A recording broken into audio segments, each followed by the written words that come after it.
এবছর মাধ্যমিক পরীক্ষায় পাশের হার ৮৬.৫৩%।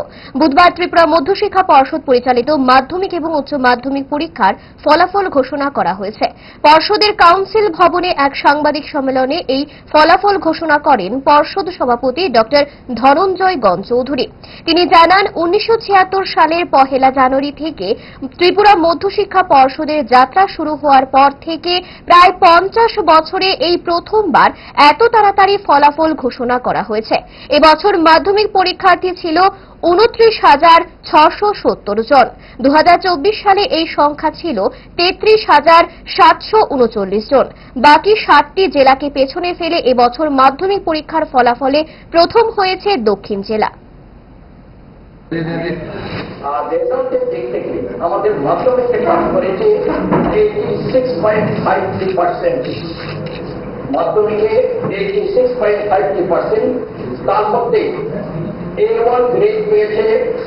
A1 গ্রেড মানে 91 থেকে 100% মার্কস যারা পেয়েছে 258 জন। 228 A2 পেয়েছে 806,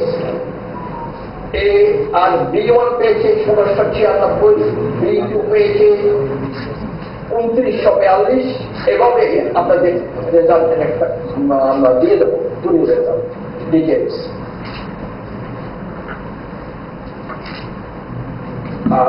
100% পাস করেছে ৩৪৫টা স্কুল থেকে মাধ্যমিক, 345 স্কুলস।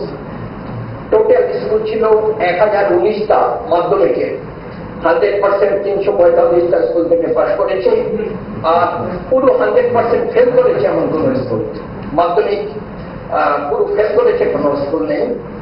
ডিস্ট্রিক্ট ওয়াইজ যদি রেজাল্টটা দেখি তাহলে মাধ্যমিকের রেজাল্টে ফার্স্ট হয়েছে সাউথ ডিস্ট্রিক্ট 90.69%, সেকেন্ড হয়েছে গোমতী ডিস্ট্রিক্ট 90.42%, আর থার্ড হয়েছে সিপাহীজলা ডিস্ট্রিক্ট 89.90% পাস করেছে।